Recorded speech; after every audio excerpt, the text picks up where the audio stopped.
I never thought I'd be the one telling a story like this. I used to watch survival documentaries and think, that could never be me, but it was. It is. We were flying home after a family vacation, just me, my parents, and 200 other people. It was a clear day. Nothing seemed wrong. I was watching a movie. My mom was asleep next to me. My dad was flipping through a magazine. Then turbulence hit. At first, it was normal. People buckled up. The lights flickered. But then it got worse. The whole plane lurched, dropped like a stone, and alarms went off. I still hear the screams. Still feel the violent shake before everything just broke apart. I blacked out. When I woke up, I was lying face down in the dirt. My head was bleeding, and the trees were silent, too silent. The plane was a wreck, torn in half, fire still burning.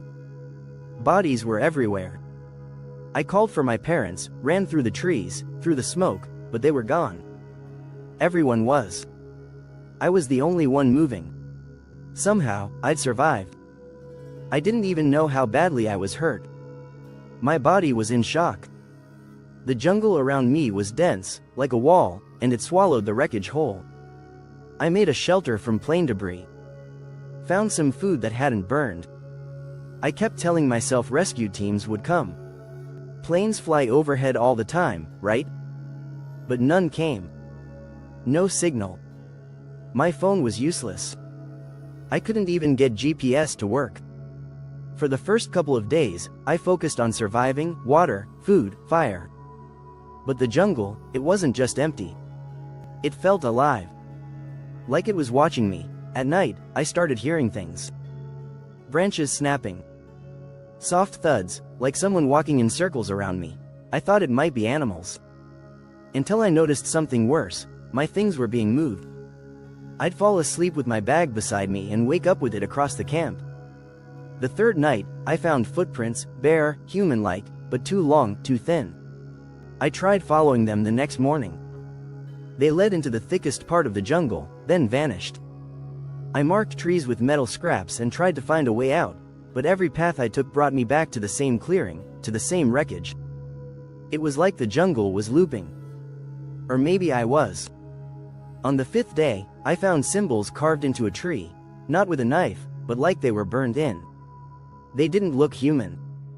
I don't know how to explain it, curved, twisted marks, like writing that didn't belong in this world. That night, I saw something. Just beyond the firelight. A shape, tall, still, thin, with limbs too long and eyes that didn't blink.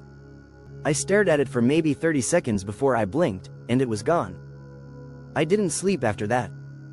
I started hearing voices, not voices exactly, more like whispers, words I couldn't understand, like wind speaking. On the seventh day, I tried going north. Walked for hours, followed the sun, even climbed a tree to look beyond the canopy. All I saw was green. Endless jungle in every direction.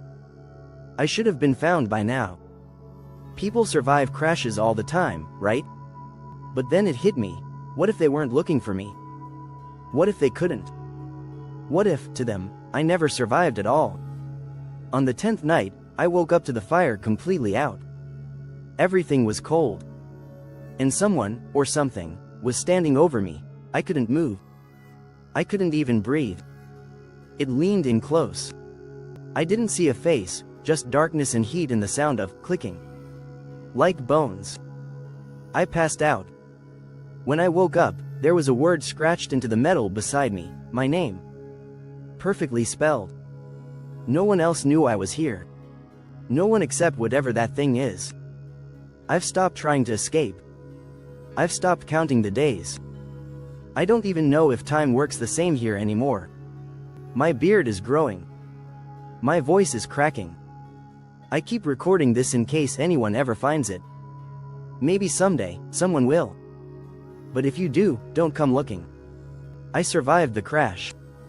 But I don't think I was meant to. I think I was chosen. And I'm not alone out here. I never was.